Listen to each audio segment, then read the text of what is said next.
तो कैसे हो आप लोग। आशा करती हूँ आप सब ठीक होंगे। निधि चैनल में आप सबका स्वागत है। आज हम पुरुषोत्तम मास के 8वें अध्याय का पाठ करेंगे। कथा को पूरा सुने और बीच में बिल्कुल ना छोड़ें।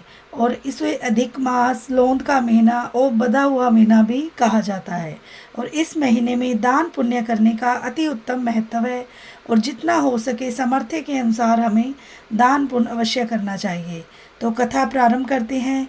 नेमी शारण में बैठे सूत जी से ऋषियों ने प्रश्न किया कि जब भगवान विष्णु अधिक मास को लेकर बैकुंठ लौट गए तब आगे क्या हुआ। इस प्रश्न पर सूत जी ने पुरुषोत्तम मास महात्म्य के 8वें अध्याय की कथा सुनाई।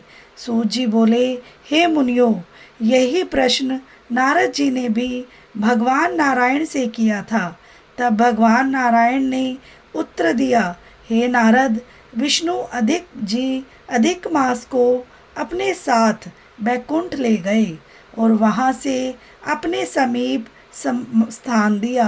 अब वह अधिक मास जो पहले अपमानित था 12 महीनों में श्रेष्ठ बन गया और पुरुषोत्तम मास के रूप में प्रतिष्ठित होकर सम्मानित होने लगा।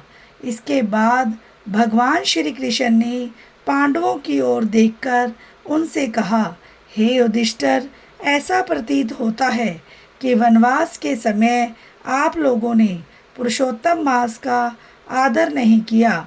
इसी कारण आप इतने दुखों को भोग रहे हैं। भय, शोक और विपत्तियों में फंसे रहने के कारण आपने इस पवित्र मास का महत्व नहीं समझा।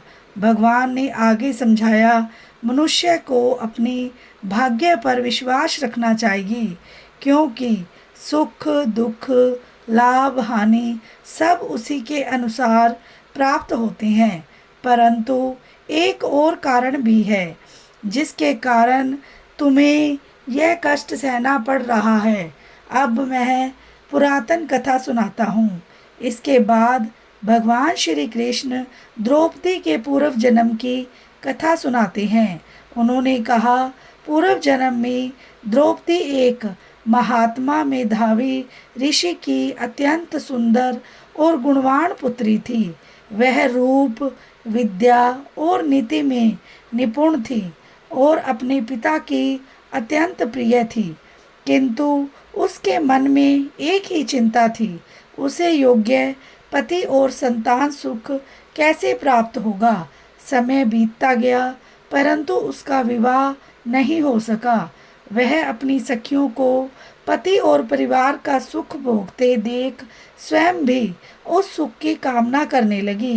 वह चिंतित रहने लगी कि कौन सा उपाय, कौन सी उपासना या कौन सा पुण्य कार्य उसे यह सुख दिला सकता है। उधर उसके पिता मेधावी ऋषि भी उसके योग्य वर की खोज में देश देशांतर भटकते रहे, परंतु उन्हें कोई योग्य वर नहीं मिला। इस कारण वे अत्यंत चिंतित और निराश हो गए। इसी चिंता और भाग्य के प्रबल प्रभाव से वे गंभीर रोग से ग्रस्त हो गए और अंततः उनका देहांत हो गया। मृत्यु के समय उन्होंने भगवान श्री कृष्ण का स्मरण किया, जिससे भगवान के दूत उन्हें अपने साथ दिव्य लोक में ले गए। अपने पिता की मृत्यु को देखकर वह कन्या अत्यंत दुखी हो गई। वह विलाप करने लगी, हे पिताजी, अब मैं अनाथ हो गई हूँ। मेरी रक्षा कौन करेगा, मेरा पालन पोषण कौन करेगा। वह अपने पिता के शरीर को गोद में लेकर रोती रही। उसका करुण विलाप सुनकर आसपास के मुनि वहां आ गए। उन्होंने विधि पूर्वक मेधावी ऋषि का अंतिम संस्कार किया। फिर वे कन्या को समझाकर अपने अपने आश्रम लौट गए। अब वह कन्या अकेली दुख से व्याकुल होकर उसी वन में रहने लगी। पिता के वियोग का दुख उसे भीतर ही भीतर जलाता रहा। वह न तो ठीक से खा पाती थी, न ही शांत रह पाती थी। जैसे बछड़े के वियोग में गाय व्याकुल हो जाती है, वैसे ही वह भी शोक में डूबी रहती थी। इस प्रकार 8वें अध्याय में द्रौपदी के पूर्व जन्म की करुण कथा का आरंभ होता है, जिससे यह समझ आता है कि उसके वर्तमान जीवन के दुखों का संबंध उसके पूर्व जन्म के कर्मों से है। यह कथा आगे बताती है कि कैसे पुरुषोत्तम मास का पालन जीवन के दुखों को दूर करने वाला उपाय बनता है। बोलो श्री कृष्ण भगवान की जय हो, पुरुषोत्तम मास की जय हो। कथा के अंत में हमें कीर्तन करना चाहिए और आप भी हमारे साथ साथ कीर्तन कीजिए। गोविंद मेरो है, गोपाल मेरो है, श्री बांके बिहारी नंद लाल मेरो है। गोविंद मेरो है, गोपाल मेरो है, श्री बांके बिहारी और श्री मुरली मनोहर घन श्याम मेरो है।